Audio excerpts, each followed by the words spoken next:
உங்கள் மோசஸ், உலகில் ஜோதி வாஸ்து கன்சல்ட், சென்னையிலிருந்து. என் உயிரான ஈசனை முன்னிறுத்தி அவனார்களாலே அவன் தான் வணங்கி இந்த புரட்டாசி மாத பலன்கள் அதை தான் இன்றைக்கி பார்க்க போகிறோம். ஏன்னா முதல்ல இந்த புரட்டாசி அப்படின்ற அந்த மாதத்தை பற்றின ஒரு சின்ன புரிதலோட இந்த நிகழ்வை தொடங்கும். என்னென்னாக்கா புரட்டாசி, புரட்டு அப்படின்னு வச்சுப்போம். ஏன்னா இந்த டைம் பார்த்திங்கன்னா காலபுருஷ தத்துவத்துக்கு 6ஆம் இடத்துல சூரிய பகவான் சஞ்சரிப்பார். ஸோ 6ஆம் பாவம் என்பது மறைவு ஸ்தானம் என்பது ஜோதிடத்தை சொல்லப்படும். ஸோ அப்போது எப்போல்லாம் இந்த சூரியன் மறைவு ஸ்தானங்களில் இருக்கிறாரோ, இல்லை சூரியன் நீசமாகக்கூடிய நேரங்களில், இந்த நேரத்தில் எப்போதும் பார்த்திங்கன்னா நம்மளுடைய ஆத்ம கழிவுகள், ஏன்னா பித்திருக்காரகன சூரியன்றதுனால அந்த பித்திருக்களுக்கான விஷயங்களை நம்ம நிறைய செய்வோம். பித்திருக்களுக்கு தோஷம் நீப்பது, பித்திருக்களுக்கு தர்ப்பணம் கொடுப்பது. அதனால தான் இந்த மாதத்தில் பார்த்திங்கன்னா புரட்டாசி மாதம் மகாலயம் அப்படின்னு சொல்லிட்டு அந்த தேய்பிரையில் மகாலயத்துக்கு பித்திருக்களுக்காக நிறைய பூஜை முறைகள் செய்வோம். பித்திருக்களுடைய தோஷங்களை நம்மக்கிட்டேருந்து நீக்கிறோம். அந்த அழுக்குகளை நீக்கி புனிதப்படுத்தும் போது நம்மளுடைய 5ஆம் பாவம் வலுப்பெறும். அப்போ நம்மளுடைய 5ஆம் பாவம் யாருக்கெல்லாம் வலுவாக இருக்கோ அவங்க வாழ்வில் எண்ணிய எண்ணங்கள் எல்லாம் நிறைவேறும், மனதில் நினைத்த ஆசைகள் நிறைவேறும், எல்லாமே புத்திர பாக்கியம் கிடைக்கும். மனம் என்பது மிகுந்த ஆளுமை நிறைந்ததும் வளர்ச்சி பாதையை நோக்கி இருக்கும். அப்படி இல்லைன்னு வச்சுக்கோங்க, மனம் கெடும். அந்த 5ஆம் பாவம் என்று கெட்டால் எடுத்ததில் எல்லாமே தோல்வி, சறுக்கல்கள், இந்த மாதிரியான நிறைய நிகழ்வுகள் எல்லாமே நடக்கும்.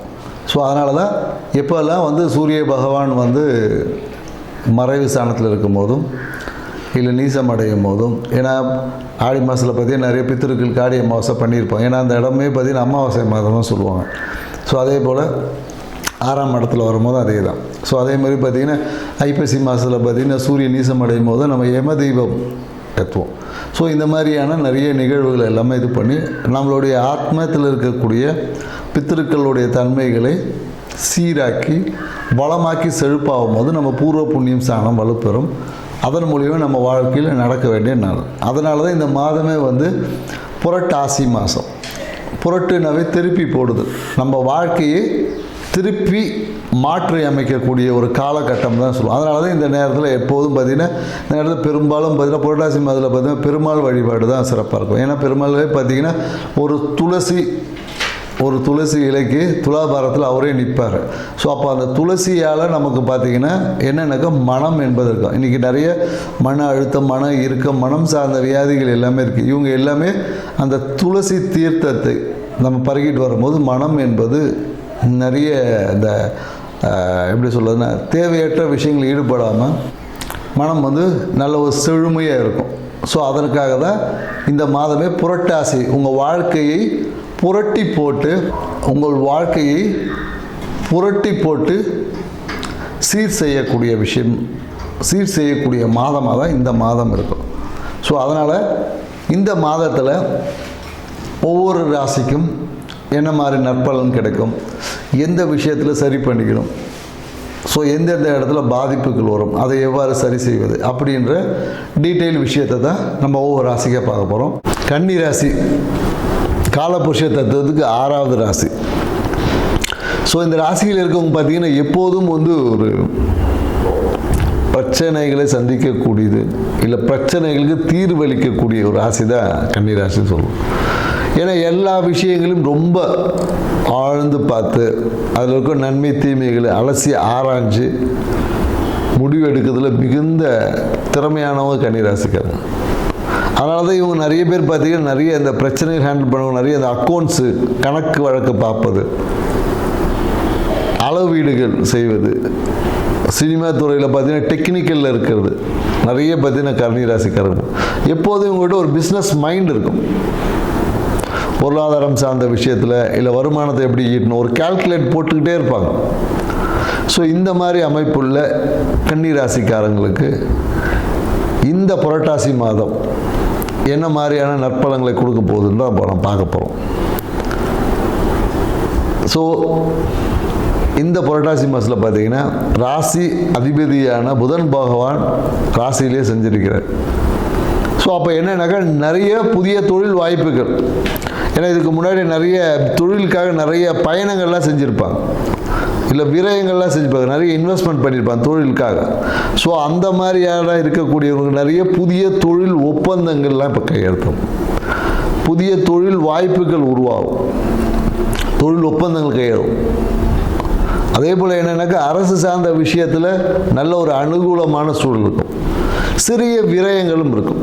அரசு சார்ந்த விஷயத்தில் ஏதோ ஒரு விஷயங்களுக்காக சில விரயங்களும் இருக்கும். தனம் சிறப்பாக இருக்கும். நீங்கள் எதிர்பார்த்த இன்வெஸ்ட்மெண்ட் இந்த காலத்தில் இருக்கும்.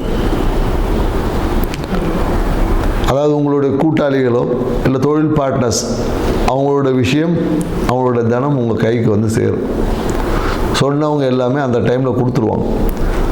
ஆனால் என்னன்னாக்கா ஏதோ ஒரு விதத்தில் இந்த உறவுகளுக்குள்ள ஒரு சிறிய மனக்கசப்பு வரும், தடை தாமதங்களும் வரும். ஏன்னா தொழிலில் பார்த்தீங்கன்னா திடீர்னு நல்லா போயிட்டு இருந்தது வந்து திடீர்னு ஒரு சின்ன ஒரு பிரேக் போடுவாங்க. இல்லைங்க பார்ட்னர், இல்லைங்க கொஞ்சம் வேலையில் அந்த அளவு தன்மைகள் குறையும். இப்போ ஒருத்தர் நிறைய வேலை கொடுத்துருக்கோம், பாதியாக மாறும். ஆனால் புதிய விஷயங்கள் வழியாக அது பேலன்ஸ் ஆகிடும். புதிய தொழில் வாய்ப்புகள் மூலயமாக பேலன்ஸ் ஆகிடும். அதே போல் எனக்கு மனைவி சார்ந்த விஷயம், வாழ்க்கை துணை சார்ந்த விஷயத்தில் ஏதோ ஒரு சிறிய மருத்துவ விரயங்கள் ஏற்படும். இல்லை அவங்க மன மகிழ்ச்சிக்காக சில விரயங்களை செய்யக்கூடிய ஒரு சூழல் இருக்கும். நிறைய பேருக்கு பார்த்தீங்கன்னா இந்த காலகட்டத்தில் நிறைய இந்த ஃபோன் உடையிறது, ஃபோனில் டிஸ்பிளே உடையிறது, காஸ்ட்லி பொருட்கள் உடைவது, இந்த மாதிரியான நிறைய விஷயங்கள் நடக்கும். இல்லை நிறைய விஷயங்கள் விரயமாவது. குறிப்பாக என்னென்னாக்கா மனைவி பேரில் ஒரு சொத்து வாங்கி வச்சுருப்பாங்க, இல்லை வாழ்க்கை துணை பேரில் ஒரு சொத்து இருக்குது, அந்த சொத்து எல்லாம் விற்று பணம் வரும். இந்த மாதிரியான சூழல்களும் இருக்குது. நிறைய லக்ஸரி பொருட்கள் உடையும். ஸோ அதனால் என்னென்னாக்கா பொருட்களை கையாளும் போது கொஞ்சம் கவனமாக கையாளுங்க. இதான் நம்ம சொல்லுவோம்.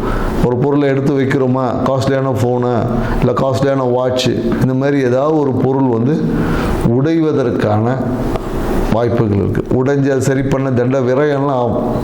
ஸோ அதனால் கையில் இருக்க வாட்ச்சு இல்லை கையில் போடக்கூடிய ஏதோ ஒரு பொருள் உடைவதற்கான வாய்ப்புகள் நிறைய இருக்குது. ஸோ அதனால் கொஞ்சம் கவனமாக அந்த விஷயத்தில் இருங்க.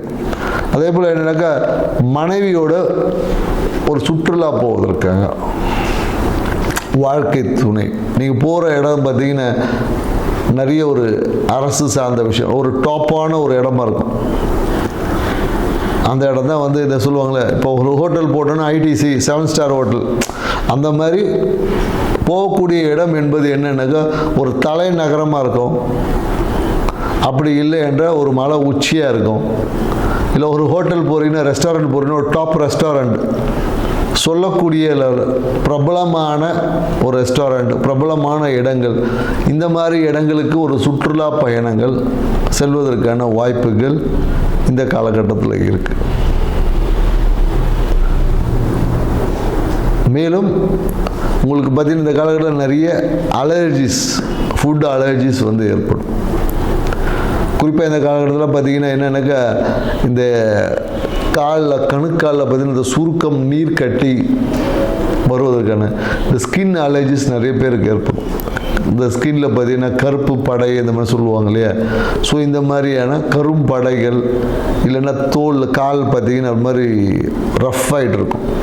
கணுக்காலில் இந்த பகுதியில் இல்லை நீர் வீக்கம் ஏற்படுவது, இந்த மாதிரியான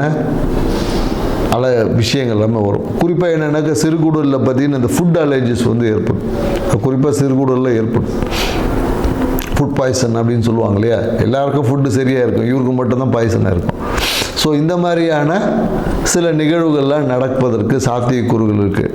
ஸோ வாழ்க்கை துணை சூழ்நிலைகள் எல்லாமே கொஞ்சம் வந்து சாதகம் இல்லை தான் அப்படின்றத புரிஞ்சுக்குங்க. முதல்ல புரிஞ்சுக்கிட்டு அதை எப்படி சாதகமாக்கணும் அப்படின்ற ஒரு தன்மையை வளர்த்துக்கிட்ட இந்த புரட்டாசி மாதத்தில் ஒவ்வொரு மாதமும் உங்களுக்கு ஒரு சிறப்பான மாதமாக அமையும் என்பதில் சந்தேகமே கிடையாது.